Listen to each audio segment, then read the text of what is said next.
Alors aujourd'hui je vous retrouve pour vous parler d'un livre que j'ai lu l'année dernière et comme vous avez pu le voir dans le titre, je vais vous parler de Girl Online de Zoella, ou plutôt Zoé Sugg.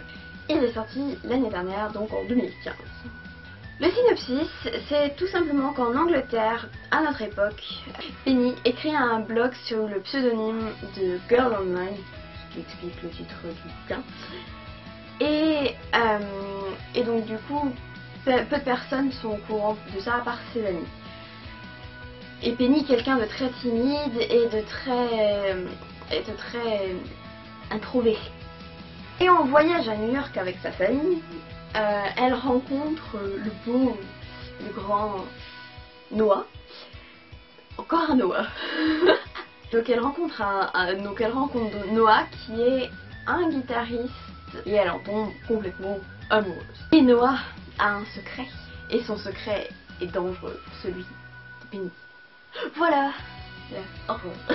Avant toute chose, je sais. C'est une youtubeuse qui a écrit un livre.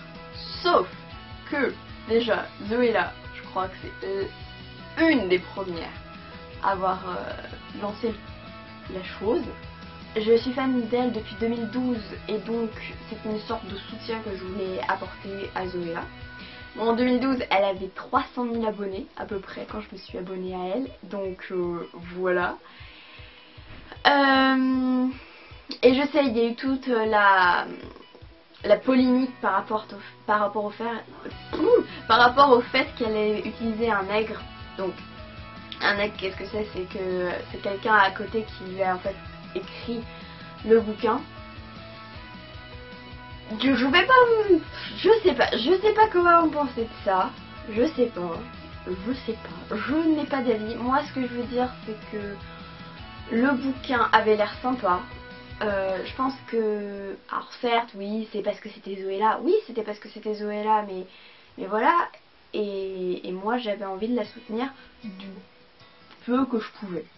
Et la raison pour laquelle j'ai adoré ce bouquin, en fait, parce que je me suis dit, mince, ça se trouve, ça va pas me plaire, c'est que tout simplement, Girl Online me rappelait un peu l'univers de Meg Cabot. Donc si vous avez vu ma vidéo sur Journal d'une princesse, voilà.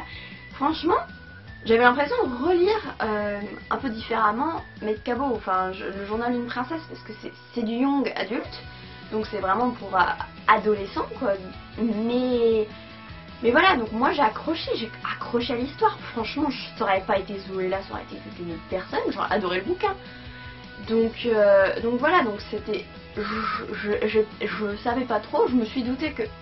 La raison aussi pour laquelle je l'ai acheté et que j'ai pas acheté par exemple un autre bouquin d'une autre youtubeuse qui serait plutôt une biographie, par exemple celle de Marie, dans Joy Phoenix, c'est tout simplement parce que ça m'intéressait pas, je voyais pas que ça pouvait m'aider moi à mon âge.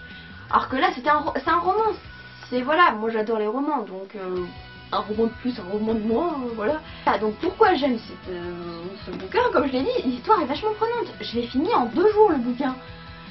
Bon, il se lit super facilement. Ah oui, au fait, je l'ai que en VF. Il est en VF là. Donc j'attends de voir pour me le trouver en anglais. Mais même en français, je trouve qu'il se lit super rapidement. Donc ce qui est un plus. Moi je trouve la raison pour laquelle Zoella a créé le personnage de Penny, c'est que même si c'est pas elle, il y a beaucoup de filles qui peuvent s'identifier au personnage de Penny, parce que c'est un peu l'adolescente qui essaye de se trouver, qui est un peu timide, qui sait pas trop ce qu'elle est censée devenir, enfin bref, toutes les questions existentielles. Et oui, donc je disais, donc c'est la VF, mais je pense qu'en VO c'est super parce que c'est une histoire qui donne envie. Et pour les gens qui apprennent l'anglais, pour tous les collégiens / lycéens qui doivent se taper des bouquins où ils n'ont pas forcément envie, prenez des bouquins un peu plus récents. Ça je pense en anglais ça fait nickel, quoi. C'est du simple. C'est pas du Shakespeare, hein. Oui, le Shakespeare en anglais faut se le taper. Mais voilà. Non, donc déjà c'est un avantage, ça fait lire les gens. Je suis désolée, mais bon, on manque de gens qui lisent, de jeunes qui lisent, donc voilà, hein. Aussi, j'ai pas encore lu le Girl Online 2, donc Girl Online on Tour. Je vais très certainement l'acheter parce que l'histoire me plaît et que j'ai envie de savoir la suite. Et donc du coup je pense que je vais essayer de trouver donc le Girl Online 1 en anglais et puis m'acheter les deux en anglais et en français pour voir aussi l'histoire de traduction parce que voilà, j'aime bien regarder si c'est bien traduit ou pas. Mais donc voilà, puis c'est toujours cool d'avoir l'œuvre originale parce que tu perds toujours quelque chose en traduction. Mon dieu, je ressemble à une prof d'anglais en vous disant ça, mais la traduction, ça, on perd un peu de l'original, on peut pas tout traduire, voilà, bonjour. Ouais, donc du coup, le public visé, comme je le disais, c'est de toute façon c'est catégorisé comme un young adulte, enfin un livre de young adulte, donc c'est du public adolescent, voire début des années 2000, n'importe quoi, début de la vingtaine, je dirais, parce que moi ça m'a plu. Alors après ça dépend si vous êtes là-dedans ou pas, mais moi en tout cas j'ai adoré. Alors je sais que c'est très simple comme histoire, donc il y a eu problème de la nègre et tout ça. Faut dire Zoéla c'est pas une écrivaine, c'est pas une auteure, voilà.